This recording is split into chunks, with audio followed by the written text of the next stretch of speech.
Hare Krishna. In this video we will see whether it is okay to eat non-vegetarian food or will the human is incurring the sin by eating non-vegetarian food. From Mahabharatam, Srimad Bhagavatam, Garuda Puranam we will see what is mentioned there. So the immediate answer is yes, it is a sin to eat non-vegetarian food. And we will also see what will be the punishment one gets by eating non-vegetarian food and how one can easily leave it. And even the vegetarians are eating living things. Plant is a living thing. I have studied in my science.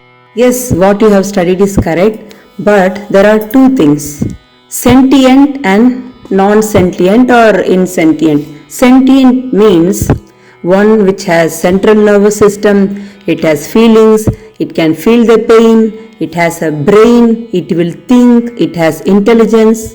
Whereas plants, bacteria, fungi all falls in insentient. That is, it does not have central nervous system, it cannot feel the pain, it's not having the intelligence level. I mean, compared to animals, it's not so highly intelligent. So, according to Shastra, one living thing can survive by eating the other living thing. It is true. Yes, plants are a living thing. We can survive only by eating the plants.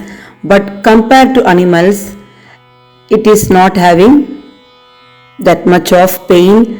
It's not having the central nervous system and a brain to think. So, it is not that great sin to eat the plants compared to the animals. So we will see what is said in Mahabharata first.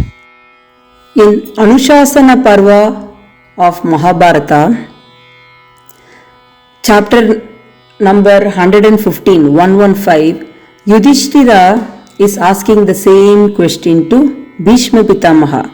Bhishma is a grandfather. Pitamaha means grandfather. He is grandfather of both Kauravas and Pandavas. So Yudhishthira has asked this when he was in the bed of arrows. Okay, he is counting his days. So Bhishma is sharing whatever knowledge he has gained from the great rishis and munis to Yudhishthira.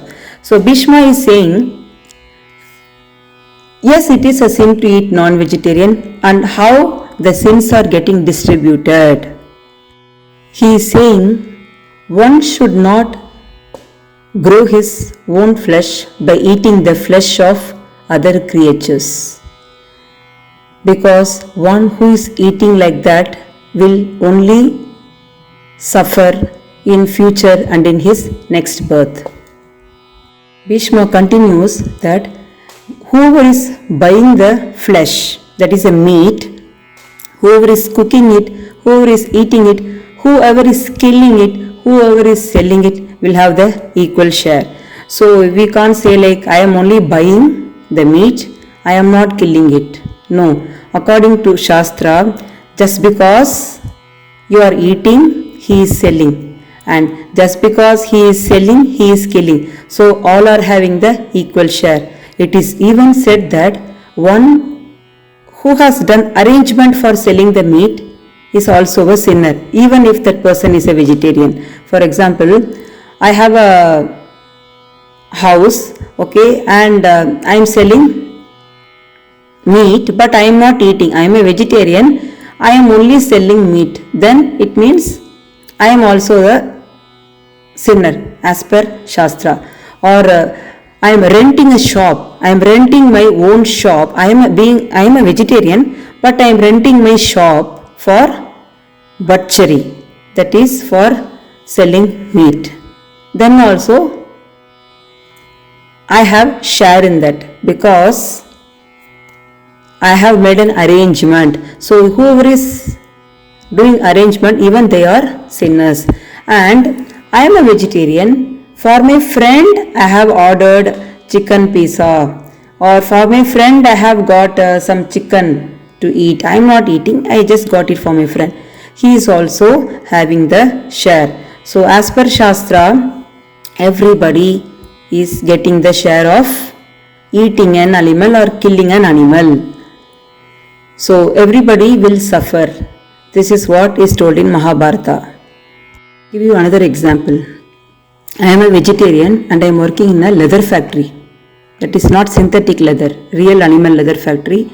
I am also getting salary from that leather factory owner and I am eating food with that salary. So you are also getting the share. So if you want to be a true vegetarian, if you don't want any shares from anyone, then you should not work in a leather factory. You should resign the job and switch to another factory. So Bhishma continues that one who is multiplying his own flesh by eating the flesh of other living beings, okay, so after death he has to take birth in different races and in different families. Different races means he can be of any species, okay, so he can be born as any species and suffer life after life. This is what Bhishma is saying. Also, the most dearest of any man is his own life. It's not his wife or parents or even his own children. The most dearest of anyone is his life. So we should not take others' life. How it is dearest to you, in the same way for the animals also, its life is important. So this is what we should understand. This is also mentioned in Mahabharata in Anushasana Parva. So one has taken meat for 20-30 years. Okay, so at his 31st birthday he decided to become a vegetarian. In fact, the whole world is actually trying to go towards go green. Okay, so we should try to become vegetarian. Here in Mahabharata it is also said that he decided to become a vegetarian means that is the greatest merit he is receiving from the Lord. That is, whatever fire sacrifices, that is yajnas or havans, in south we say homam, whatever you do, all the benefit, the fire sacrifice benefit, the yajna benefit you will get by becoming a vegetarian, because it is not easy to leave the meat. One who has consumed non-vegetarian for so many years, for them it is very difficult to leave the taste. So, but if they have sacrificed it for the sake of the Lord and they turn into vegetarians, it means they get all the benefits of the yajnas. This is also mentioned in Mahabharata. And now we will see what is told in Garuda Purana about non-vegetarian food. What punishment one gets in Narakaloka.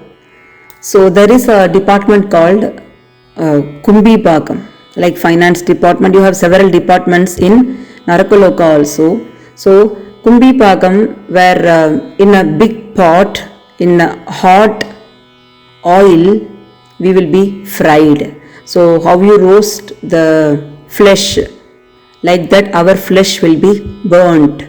So this is the karma calculation. So it is better to become vegetarians to escape from this cruel punishments. And you may wonder, after death I will not have a body. It's wrong. You may get a subtle body, that is called Sukshma Sarira.